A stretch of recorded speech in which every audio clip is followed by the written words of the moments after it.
சத்தியம் செய்தி எதிரொலியாக நாகாலாந்தை சேர்ந்த மாணவி சிவகங்கையில் உள்ள அரசு பள்ளியில் சேர்ந்துள்ளார். நாகாலாந்தை சேர்ந்த ரூத் என்பவர் சிவகங்கை மாவட்டம் சிங்கம்புணரியில் கடந்த 13 ஆண்டுகளாக தனது குடும்பத்துடன் வசித்து வருகிறார்.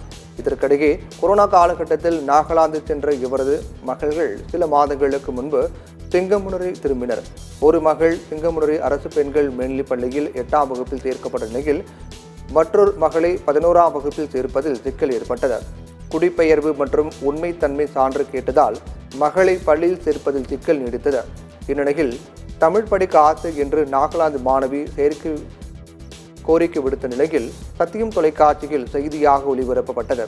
இந்நிலையில் சத்தியம் செய்தி எதிரொலியாக அம்மாவட்ட ஆட்சியர் மற்றும் கல்வித்துறை அதிகாரிகள் உத்தரவின் பேரில் நாகாலாந்தை சேர்ந்த மாணவி சிங்கம்புணரி அரசு பெண்கள் மேல்நிலைப் பள்ளியில் சேர்க்கப்பட்டார்.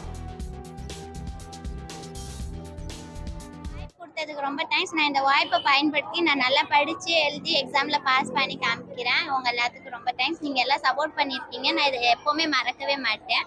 ரொம்ப தேங்க்ஸ்.